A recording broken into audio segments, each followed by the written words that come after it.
अखण्डमण्डलाकारम् व्याप्तं येन चराचरम् यत्पदं दर्शितं येन तस्मै श्रीगुरुवे नमः। मूकं करोति वाचाल पंगुलंघयते गिरिं यत्कृपातमहं वन्दे परमानन्दमाधवम्। आद्याशक्तिस्वरूपाय परमानन्दकारिणीं उभौ रूपं समाविष्टं राधीकृष्ण नमाम्यहम्।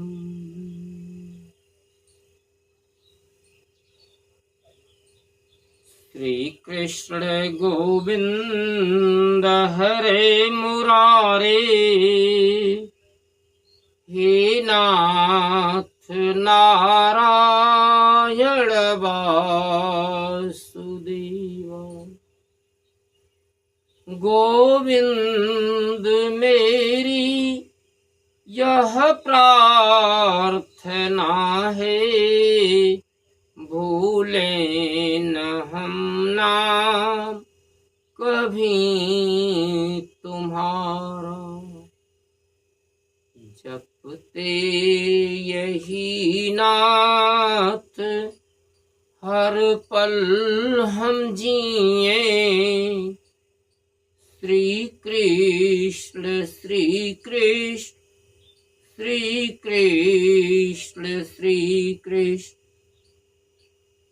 आप सभी भक्तों को पंडित श्री लल्लन पांडे का जय श्री राम, जय श्री कृष्ण।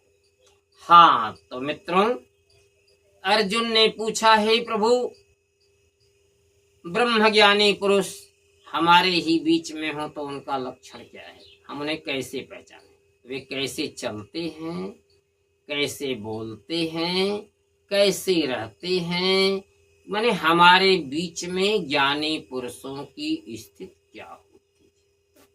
अब आइए हम इस पर विचार करते हैं। भगवान बताते हैं, प्रजहाति जदा सर्वान् कामान् पार्थ मनोगतान् आत्मनि एव आत्मना तुष्टः स्थित प्रज्ञस्य तदोच्यते। इसमें पहली लाइन का अर्थ तो कल है स्पष्ट हो गया था, और चिंतन शुरू करना है अर्थ पर। कहा कि आत्मनि एव आत्मना तुष्ट। दूसरा यानी पहला लक्षण कल क्लियर हो गया स्पष्ट। आज दूसरा लक्षण क्या है, आत्मनि एव आत्मना तुष्ट। तो आत्मनि एव आत्मना तुष्ट का अर्थ क्या है, आइए विचार करते हैं। जो व्यक्ति अपने में अपने से, यानी दो पक्ष हो गए, अपने में और अपने से लोग दूसरों से बात करते हैं, दूसरों से बोलते हैं, लेकिन जो व्यक्ति अपने में ही हो, अपने से ही बात कर ले, अपने से ही प्रसन्न रहे, यानी दो पक्ष आ गया। कैसे विचार करते हैं, जो व्यक्ति अपने में अपने से ही प्रसन्न हो वह स्थित प्रज्ञस्य तदोच्यते। तो इसका पहला अर्थ तो ये हुआ कि वह व्यक्ति सदैव प्रसन्न रहता है।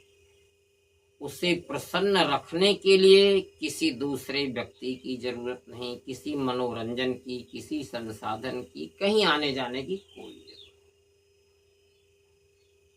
अब मान लीजिए हमें आपको कहीं आधे घंटे 1 घंटे एकांत में बैठना पड़ता है, तो 10-20 मिनट बीतते बीतते ही उबन होने लगती है। आदमी उठ करके चल देता है कहाँ, जहाँ दो चार लोग हों, और इधर उधर की बातें होने लगती है। कभी दो चार लोग मिल करके आपस में खेलने लगते हैं, कभी लोग बाजार में चले जाते हैं, कभी लोग पेपर पढ़ने लगते हैं। यानी तमाम तरह से लोग अपने को व्यस्त रखते हैं, अपने को समय बिताते हैं जिनके पास समय। लोग ऑफिस में जाते हैं तो वहां भी बात करते हुए या किसी काम में उलझे हुए समय बिताते। लेकिन यदि कोई व्यक्ति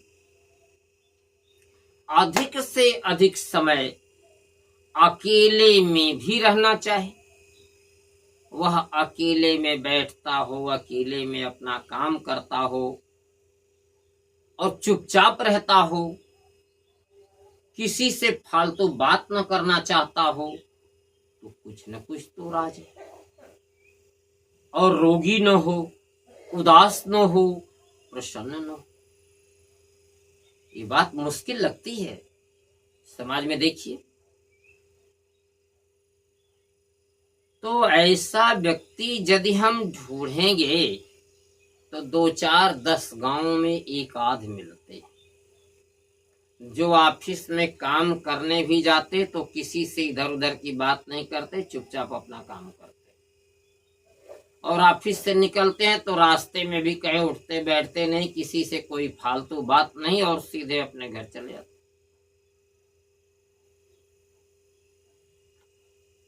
नौकरी, व्यवसाय, दुकान जो भी करते हैं, वहां इधर उधर की कोई बात नहीं, सिर्फ काम से काम रखते हैं।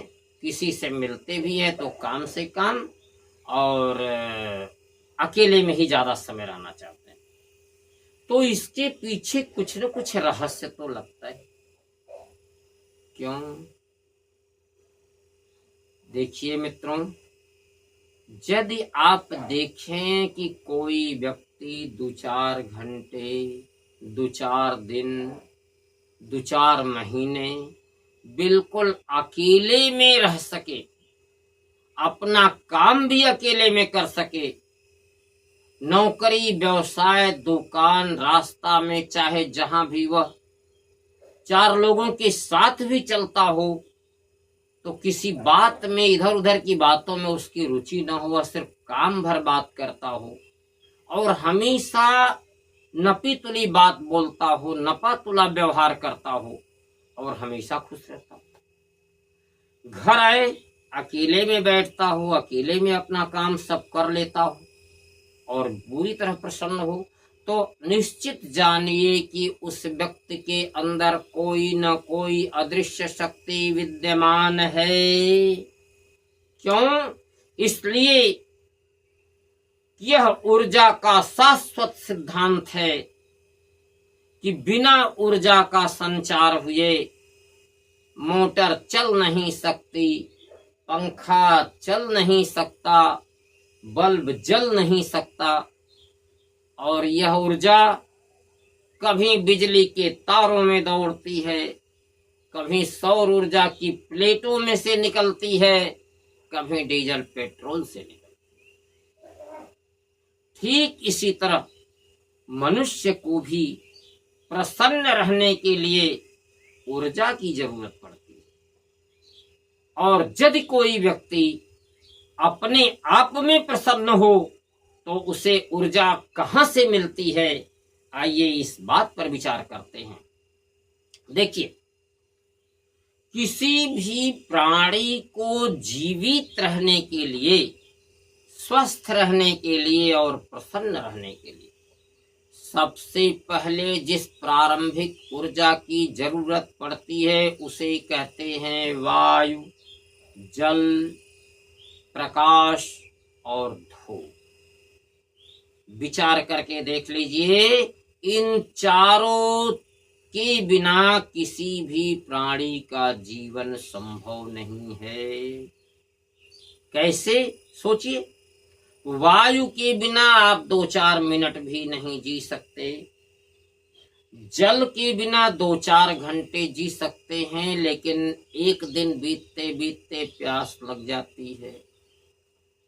और प्रकाश के बिना जरा एक दिन अंधेरे में अनुभव करके देखिए।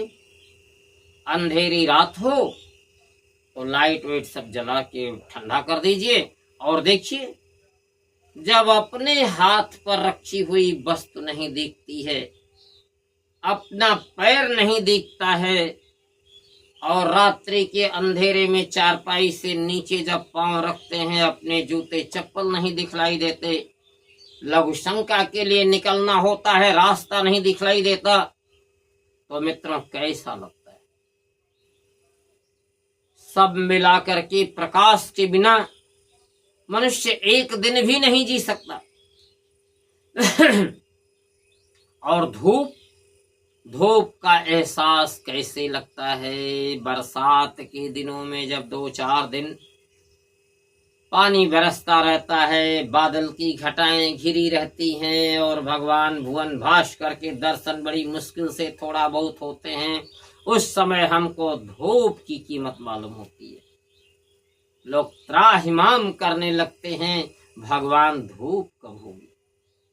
और इसी तरह जब जाड़े में कोहरे आसमान में घिरे रहते हैं, बादल घिरे रहते, जाड़े में बादल तो नहीं, कोहरा ही रहता है, और आसमान में कोहरे घिरे रहते हों, धरती पर भी कोहरे घिरे रहते हों, उस समय कैसा लगता है?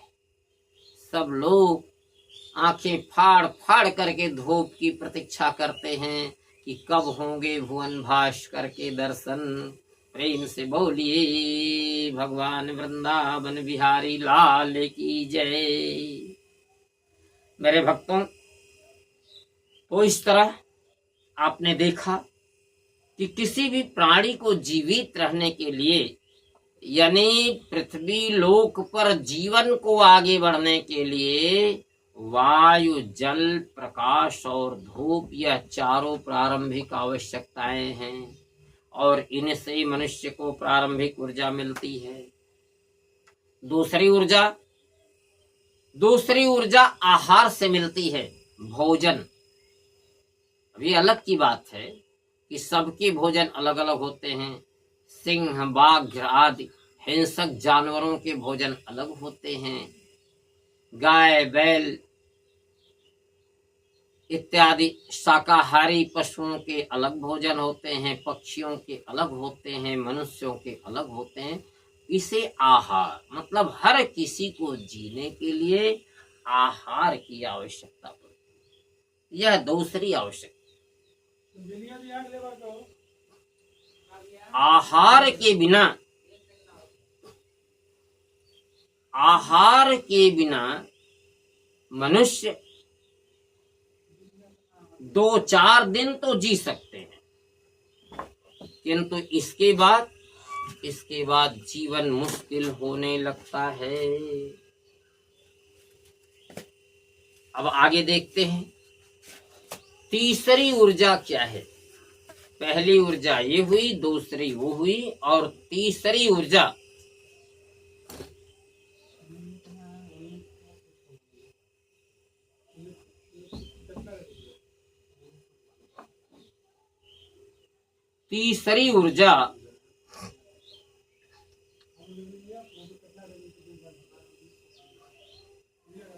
तीसरी ऊर्जा होती है मानसिक ऊर्जा। मित्रों, मानसिक ऊर्जा मनुष्य को कहां से मिलती है? मानसिक ऊर्जा मनुष्य को मिलती है मनोरंजन के साधनों से, घूमने फिरने से, लोगों के बीच आदान प्रदान से, पारिवारिक संबंधों से। इन तमाम उपायों से लोगों को मानसिक ऊर्जा मिलती है। और यदि कोई व्यक्ति अपने आप में अकेले ही प्रसन्न हो, बिना किसी साधन के, तो निश्चित जानिए उसे ये मानसिक ऊर्जा अपने अंतर मन से ही प्राप्त होती रहती है। मित्रों, यह आत्मा की आंतरिक ऊर्जा है, यह कैसे प्राप्त होती है, यही इस श्लोक का मूल अर्थ है। हम अब विचार करते हैं। आत्मनि एव आत्मना तुष्टः, अपने आत्मा में अपने से प्रसन्न हूँ। इसका अर्थ क्या है? यहाँ दो पक्ष हैं। आत्मा में आत्मा से संतुष्ट हो। अब यहाँ देखिए, इसका पहला दो अर्थ होते हैं। पहला अर्थ तो हम ले सकते हैं कि आत्मा में आत्मा से संतुष्ट होने का पहला अर्थ है आत्मन। एक आत्मा का अर्थ है शरीर, इंद्रियां और मन। दूसरे आत्मा का अर्थ है जीवात्मा। यानी तब क्या हुआ? जिस व्यक्ति की जीवात्मा उसके शरीर, मन और इंद्रियों को नियंत्रण में रखती हो, तब मेरे प्यारे भक्तों, यह शरीर, इंद्रिय, शरीर तो नहीं, इंद्रियां और मन ही तो चंचल होते हैं, जो मनुष्य को इधर उधर घुमाते हैं। और जिस व्यक्ति की जीवात्मा ने इंद्रिय और मन को अपने बस में कर लिया, फिर उसे उदासी क्यों? फिर तो उसे किसी तरह का कष्ट ही नहीं है, वह परमानंद में मगन है। यही तो मोक्ष है। अब दूसरा अर्थ लेते हैं, आत्मनि एव आत्मना तुष्ट। यानी एक आत्मा का अर्थ है आत्मा, और दूसरी आत्मा का अर्थ है परमात्मा। यानी जो व्यक्ति अपनी आत्मा में परमात्मा का चिंतन करता हो, तब उसे आप अकेला कह ही नहीं सकते। देखने में ऐसा व्यक्ति जरूर लगता है कि अकेले बैठा हुआ है, पर यह तो देखने वालों का भ्रम। क्यों? क्योंकि परमात्मा इन आंखों से सबको दिखलाई नहीं देते। और क्यों नहीं दिखलाई देते?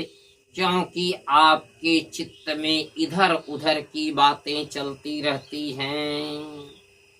जब चित्त शांत हो, जब मन शांत हो, और जो व्यक्ति अपनी आत्मा में बिल्कुल शांत चित्त से इधर उधर सब कुछ छोड़ करके परमात्मा का चिंतन करता है, तो वह तो परम आनंद में मग्न है।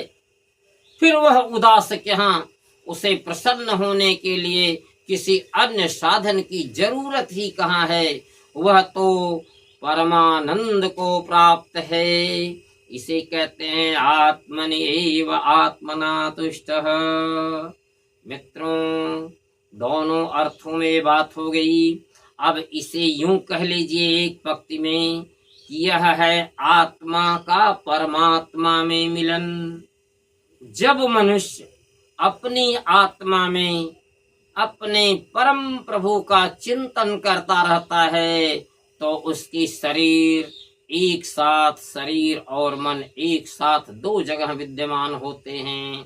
शरीर ऑफिस में, दुकान में, व्यवसाय में, परिवार में, समाज में और लोगों के बीच रहती है, और उसका मन और इंद्रियां अपना काम करती हैं, और आत्मा परमात्मा में लीन रहती है। तो शरीर अपना काम कर, शरीर का अर्थ है विद्यमान रहना, शरीर विद्यमान रहती है, इंद्रियां अपना काम करती हैं, मन अपना काम करता है, और आत्मा अपना काम करती है।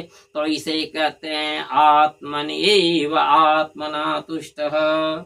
इस तरह से जो व्यक्ति अपने आप में अकेले ही रहे, यह दूसरा लक्षण हुआ। पहला लक्षण आपने कल की कथा में देखा, दूसरा लक्षण आज स्पष्ट हो गया कि अपने आप में अकेले रहे, अकेले बोले, अकेले चले, अपना काम भी ठीक ठाक से करे, सबके साथ रहे, सबसे बातचीत करे, लेकिन काम भर, सबसे बातचीत करे लेकिन विनम्र भाषा में, जरूरत भर, जरूरत पड़ने पर ही कहीं जाए कहीं आए, अपना काम करे। मित्रों, यह ब्रह्मज्ञानी पुरुषों का दूसरा लक्षण हुआ। ईश्वर चाहेंगे तो तीसरे लक्षण पर फिर विचार करेंगे, फिर मिलेंगे। तब तक के लिए आप सभी भक्तों का पंडित श्री लल्लन पांडे का जय जय श्री राम, जय श्री कृष्ण।